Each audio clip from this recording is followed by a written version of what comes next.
pinadayan. Kapitulo 2, kini bilong gini siya sa mga nag-aalagad sa Diyos. Versikulo 3. Malib ako nga ikaw nag-antos o nagapailog tungod sa bungalan.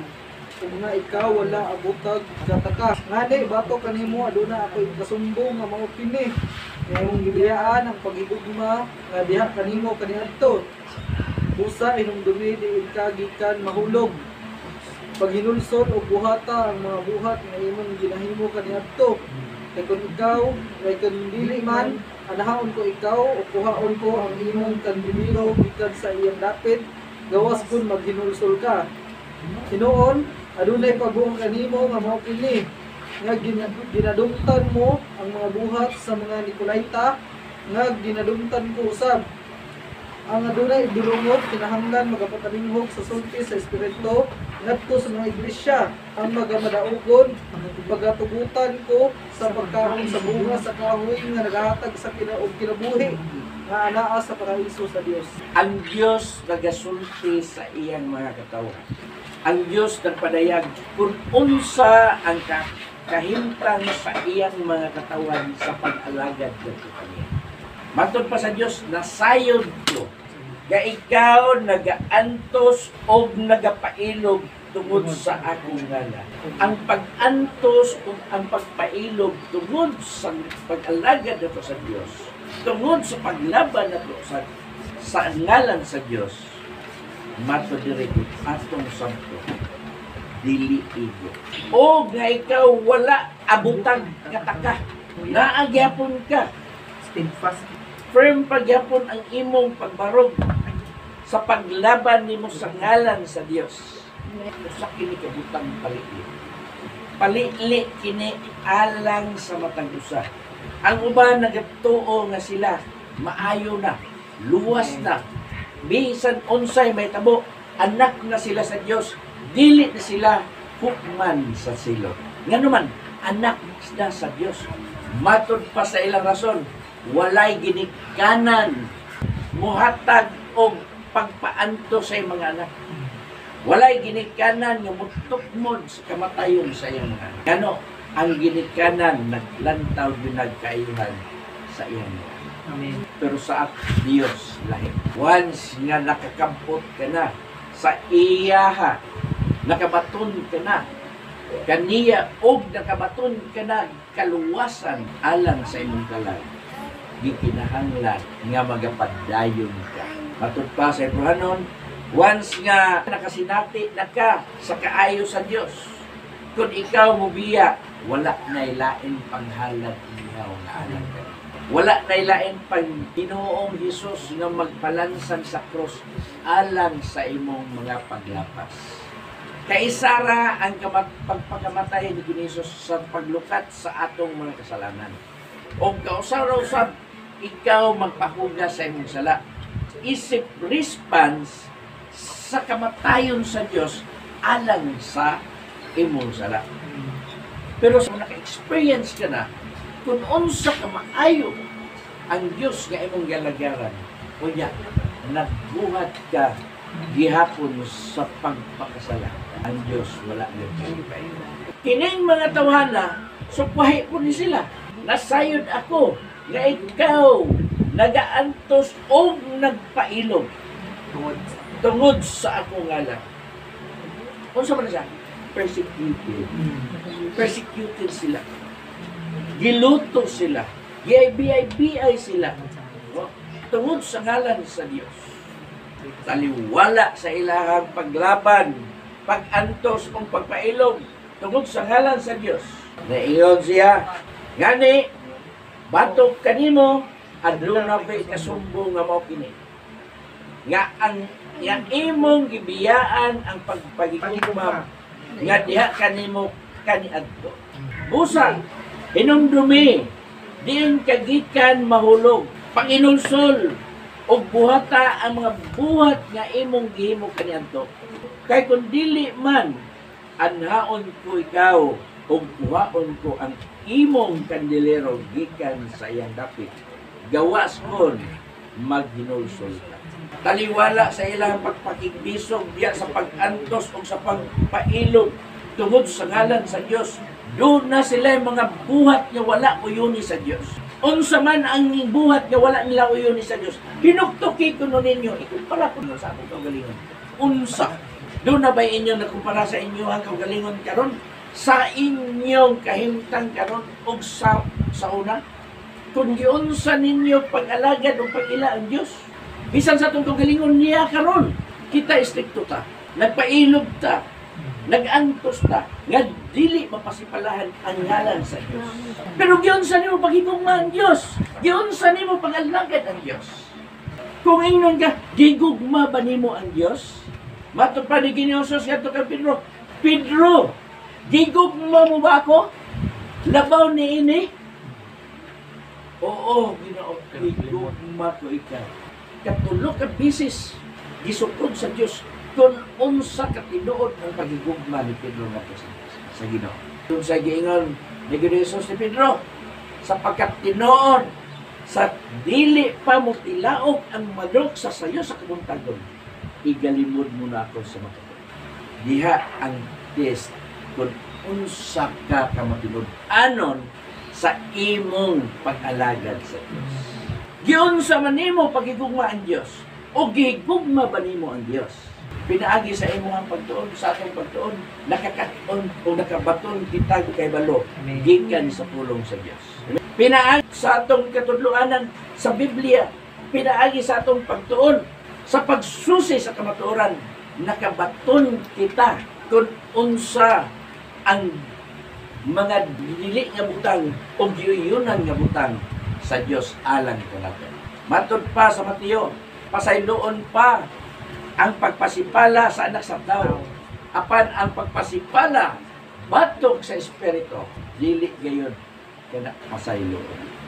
Pagapasayloon. Nasayod na kita niya. O nasayod kita ang kanang espiritu nga mao ang nagdala sa ngalan, kinsa ngalan? Ngalan sa Dios. Ato na siyang gilabanan. Kung imong tan-awon, imong tagan o evaluation ang imong kagalingon karon sa maong pangitabo sa iglesia sa Episo, asal dapita ka nahilo.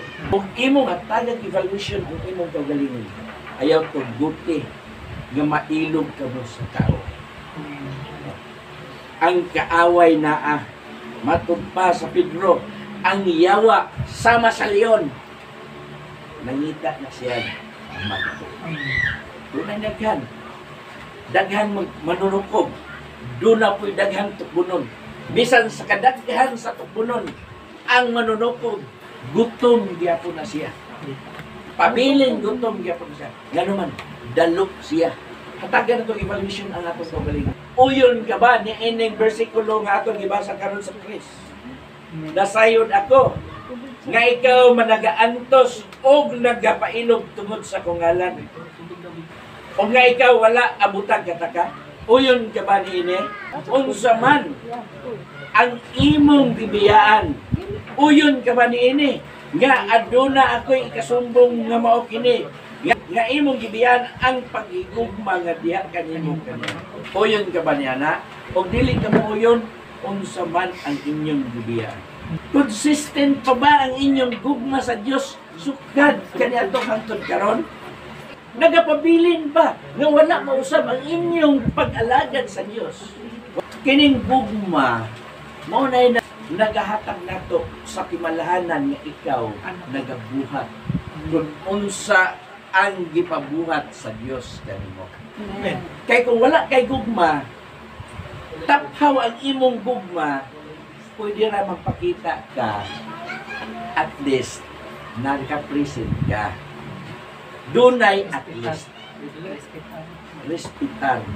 Pero kung ikaw dunay gugma nga mo respond sa iyang tawag kanimo, dili gyud ka moingon nga at least inasing-kasing ang imong pag-respond sa imong tawag kanimo sa Diyos.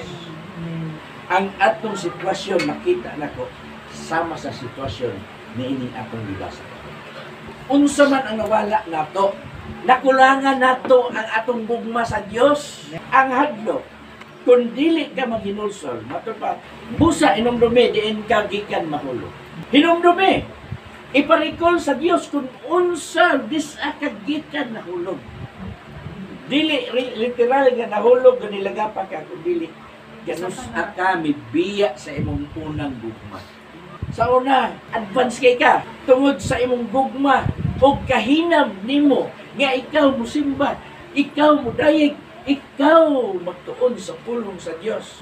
Na ang eagerness, excitement, kadiin ikaw makahimo ka sa paghalad sa imong buhing lawas, ingon nga kahimutan o dawaton sa Dios, gibalaan sa Dios ang imong paghalad. Diha sa maong pagdinasigay, nga naman, kay diha sa pagdinasigay, na ang pagkaligpon sa usa. Pero diyon sa ba nga nahulog man. Busa, paghinulsol, buhata ang mga buhat nga imong gihimo kaniadto, ipabalik sa Dios ang imong mga buhat nga gikauyunan sa Dios kaniadto. Kanang imong pagka-eagerness diha sa imong paghalagad niadto kani. Kay kun dili ang hadlo unsa. Kay kung dili man anhaon ko ikaw ug kuhaon ko ang imong kandilero, gikan sa iyang dapit gawas kon maghinulsol ka. Unsa ang kandilero? Ang kahayag mao kana ang kandilero nagdala sa kahayag. Kuhaon ka gikan sa iyang presensya. Lun ka gikan sa presensya sa Dios. Bisan pag-usaon nimo sa pagsangpit, dili ka na dunggong sa Dios. Bisan unsaon nimo og sangpit sa pagpakiloy, dili na gyud ka dunggong sa Dios. Unsa ang buhat sa taong dato ngadto kang doon na siya mga kahangawa sa iyang mga igsoon dito sa kalibutan. Tapos siya namatay. Wala na siya dungga tungod kay humana ang iyang panahon. Wala magpakabana, wala magmanumbalin sa iyang panahon. Nga anaa pa siya diha sa dakong tiyan sa iyang kinabuhi. Wala niya tagig bili. Pero sa diyang namatay na siya, nahangawa siya sa iyang mga igsoon nga nabilin. Kaya di ay ang iyang gikaymutangan. Grabe kayo. Ang pagmahal. Wala pa mabalik nga naman. Ni apataon process pa. Nakita sa Dios kung unsa ang atong sitwasyon garo. Hain naman ang inyong pagkamay ng puon. Nag-ingon ang Biblia, pagtukaw ka mo, pag-ampo ka mo. Kay kung dili nimo ka na buhaton, buhaon ko ang imong kandilero. Gikan sa iyang dapit, gawas kong maghinulsol. Dili na taken for granted na itong atong pagkalagan. Basta lang kaya makasimba, mauna, kita dili na. Di kinahanglan nimo. Nga ang imong commitment sa Dios kaniadto, mo ka na consistent ka na nga dili mausab, maglabi pa. Kung imo lang na siyang ipundo niya na, wala ka motubo. Stagnant ka. Matod pa ang realidad sa stagnant water, ugaw. Tungod kay naagibalayan siya sa daghang bakterya o lamok. Ang history niya sa stagnant nga tubig, ang maong lamok nga magpuyo ni ana makamatay. So delikado kung may stagnant ka. Kay dili ka man init, dili isang ikaw bugnaw o dagaan ka lamang. Isukat ko ikaw. But pasabot. Kung isukat ka, hugaw. Dili ka na pwede kanon. Hiro na yung mukhaon sa iya kagalingong sukat. Unsa man ang rason nga nung nangalagad mangga? Unsa may rason nga nung may alagad mangga? Aron maluwas. Unsa may buhaton sa tao gustong maluwas? Mualagad. Unsa may angay nimong buhaton sa imong pag-alagad aron kang maluwas. Ug imo ni hatagan og pagtagad na siya sa laing level. Dili na sila sa basic nga level, na sa ibabaw nga level. Naghisgot na nig asa ang imong unang gugma. Wala na siya sa first step sa imuhang pag-alagad. Gipangita na sa Dios kung asa na ang imong unang gugma. Ang pangutana, gigugma ba ni Dios? Sa pangutana ni Jesus ngadto kapito. Gigugma ba ako labaw ni ining mga butanga? O Ginoo, gigugma ko ikaw. Nasayod ka Ginoo nga ako kang gigugma. Word is not enough. makahimo kas pagpamulong sa mga butang na dili mo mabuhat. Pwede nimo imong irason ang mga maayong butong pulong.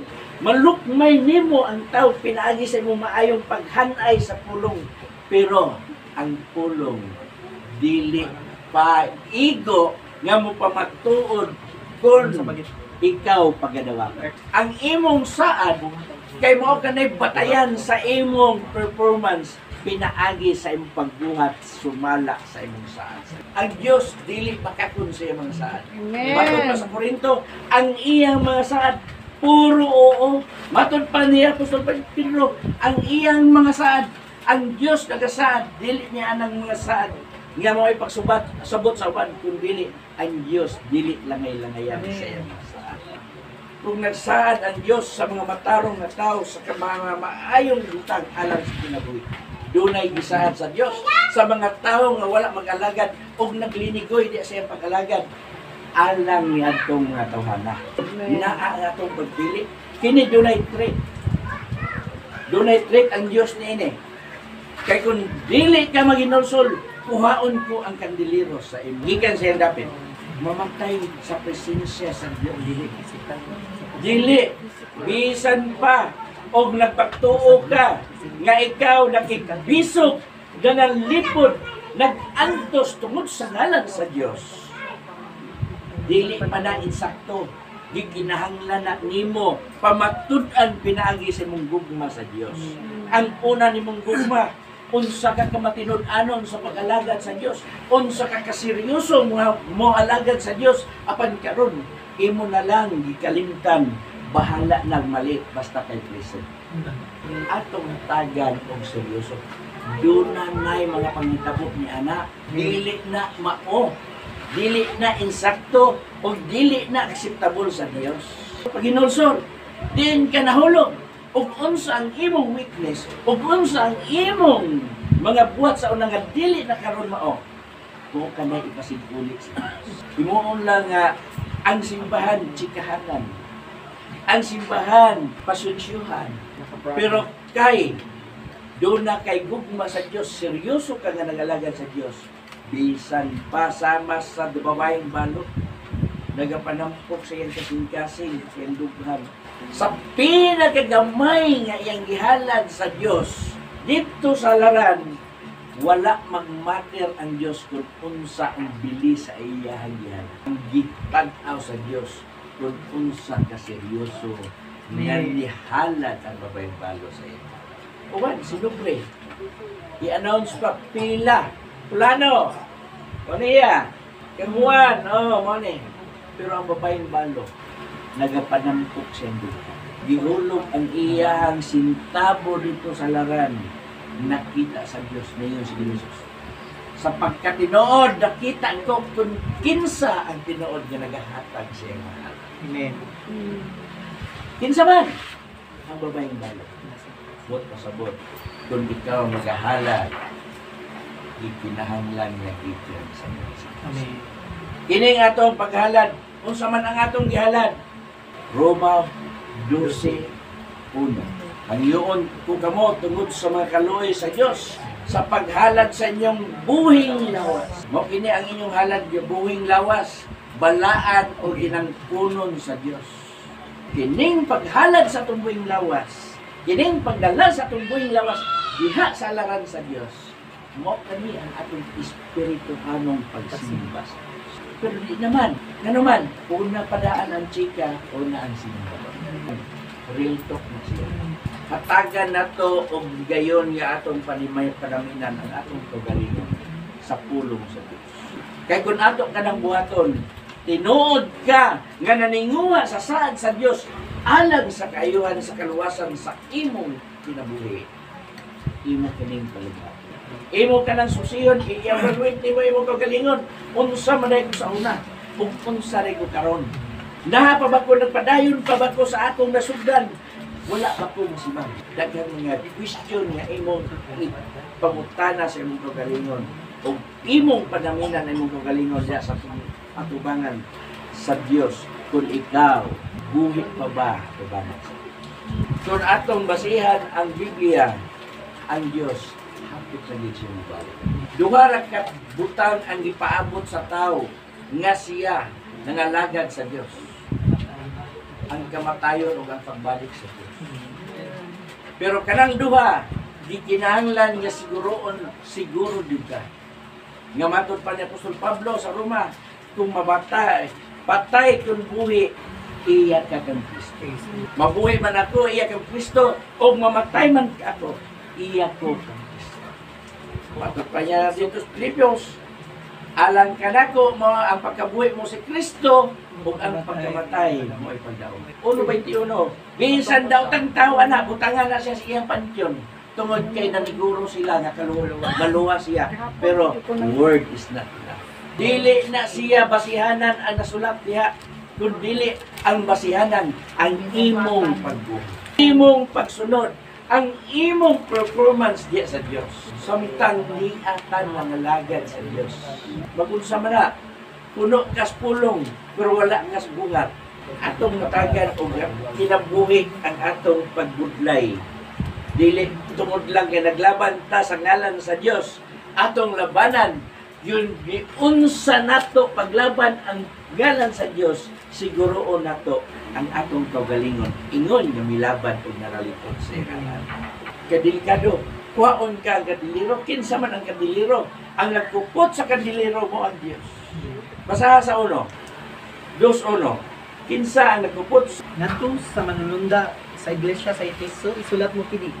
Mao kini ang mga pulong nga nagakupot og 7 ka mga bituon diha sa iyang tuo nga kamot. Ang nagalakaw sa taliwala sa 7 ka mga kandilirong bulawan. Kining gitawag nga manulunda mo kini ang alagad sa Dios. O ang nagkupot sa 7 kandiliro mo kana ang Dios. Kay ang Dios mo ang kahayag. Kandiliro, candlestick. 7 candlestick ang Dios niya na ang nagpupot. Kung kuwaon ang kandilero sa imong kinabuhi, wala ka na Dios sa imong kinabuhi. Wala ka na kakayag sa imong kinabuhi. Marihadlo. Samtang dili pa ulahin, naa ang dry sa atong kinabuhi. Daghang problema maabot sa atong kinabuhi. Tinuod na, dili mahurot ang problema. Pero ang blessing sa Dios, dili maubot. Kung nagbaha man ang problema, galunog ang panalangin sa Dios. Dili malumos ang panalangin sa Dios.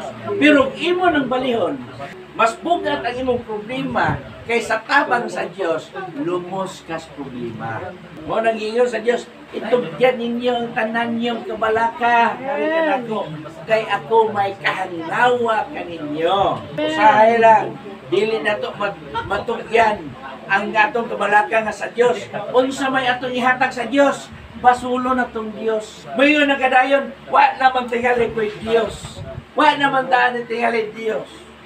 Naaranas ni mong kaugalingon. Susiha, paning kamote, Pilipos, nagingon dito, paning panlimbasugi ang imong pagkatinawag o pagkapinili. Uban sa pagkahadlok o pagkuro. Kay kung dili ni mo nabuhaton. Baton pa ni Apostol Pedro, ay kadang Pedro, uno Diyos. Musa mga igsoon paning kamuti sa labi pagayod nga masiguro inyong pagkatawag ug pagkapinili kay kung inyong himuon kini dili gayud kamo mahulog. Gikinahanglan na siya mga igsoon. Nga atong siguroon ang atong pagkatinawag o pagkapinili. Sa diyan masiguro na nato ang atong pagkatinawag o pagkapinili. Kung ikaw na inginarman sa imong performance sa Dios, imo na siyang i-recall. Mao pa ba ni ang akong unang gugma sa Dios? Asa naman ang unang gugma? Tungod kay kapoy ang lawas ibangon sa sayo sa buntag. Kami paligid-ligid sa kidanan. Sacrifice gani. Unsa may sacrifice? Sakripisyo ba? Kana magsakripisyo ka, bugat lagi na. Pero mo man ay gitawag na itong sakripisyo. So diha man mailan nimo ang imong pagkasinsiro diha sa imong pagsakripisyo. Kung dili ka seryoso sa imong sakripisyo, pwede mo na ibilin, biyaan, laktaw-laktawan. Salamat na sa pulong sa Dios ng padangat ko. Sa iyang mga pulong nga iyang ipadayag din ka nato. Gipabantay ta, gipahinuklog ta, giwarningan ta. Nga gikinahanglan sa Dios ang atong seryoso nga pag-alagad kaniya. Ang pulong sa Dios dili ka na dinumutog. Pulong sa Dios, dili ka na siya drama. Ang pulong sa Dios, dili ka na siya baka, dili ka matuunan. Naghatag ka na siya natong samin sa pagsubong sa tungtong kalingon. Kung insakto ba ba, mao pa ba kining naunga ang akong dagway diha sa Dios. Unsa ang dagway? Mao ka nang ato ang pagkamatarong. Oo, pagkabalaan diha sa Dios. Pero kung dili na, napay panahon sa pag-usap, napay panahon sa paghinulsol, aron marinyo katong una natong gugma na gihatag sa pagbalaan yun kayo ang gugma sa Dios sa iyang ipadagat. Nanginahanglan yun na siya og balaan ko nga seryoso nga balos dinhi ka nato nga atong pagabuhaton ngadto sa Dios. Usa mga igsoon, gihangyo matod pa ni Apostol Pablo, hangyoon ko kamo tungod sa mga kaluoy sa Dios. Nag-ingon ang pulong, bangon kundin ka napukan, nahulog. Panghinulsol, kay kung dili mo kini pagabuhaton, nan buhaon ko ang kandilo lasay sa kamay. Dili na to tugutan mga igsoon nga ang atong kandilo mawala. Ang atong pag-antos, ang atong pagpailog ni anak. Permanente na siya. Ang atong paglaban sa ngalan sa Ginoo, ato na siyang ipaglaban. Amen. Ang atong gugma mo ay number 1 nga gikinahanglan. So dalay ko ng atong buhay nga Dios.